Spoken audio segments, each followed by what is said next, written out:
మాట్లాడవు. ఆయన అన్నిందా చేసిండని ఎన్నడా ఏం చేసేది? సన్నబియ్యం అయిపోయిందా?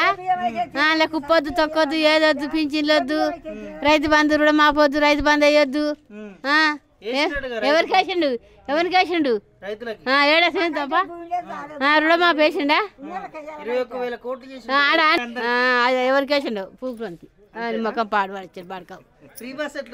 ఫ్రీ బస్ లేదు, మేము ఎక్కం బస్సు ఎక్కం అంతే.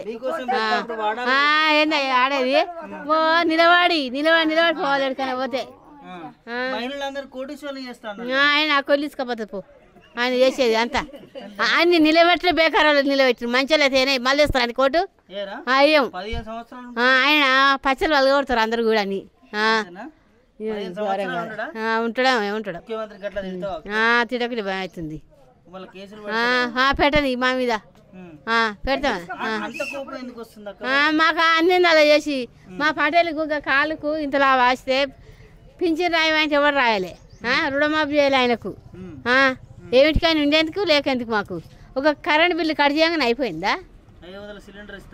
500 ఏడా 1000 రూపాయలు తీసుకుంటాడు ఇప్పుడు అంతే. అవును మోసమే పోయాం. మీద కేసీఆర్ ఉన్నప్పుడు రైతు బంధు పైసలు కూడా మంచిగా వేసేది పంటకు. ఒక పంట అయిపోయినాయి మళ్ళీ ఇప్పుడు వేయలేదు. ఆయన అట్లా కాదు ఆడాట దొంగట రవిడిగాడట మోసకారట అని బట్టలు ఇప్పించి కొడతాడట ఈయన. ఇప్పుడు ఎవరు బట్టలు తింటోళ్ళే కొడుక అందరూ ఆలోచన అది పెద్దగా అయ్యేది ఉంది. మన ఆసాన్ని ఏం పెద్ద చేస్తే లేరు వేస్తే ఆసాన్ని పెద్ద చేసేది ఏం లేదు. లెక్కకు ఆసాన్ని మంచిగా చూడాలి. ఇంత కాలువలు లేకుండా కాలువలు తేవాలి. రైతు బంధు కాలువ వేస్తాయి గా బిల్లింగ్ కాడికి వచ్చి చుర్రికగా బస్సులలో వచ్చి కింది దిగకుండా ఆడే ఏమన్నా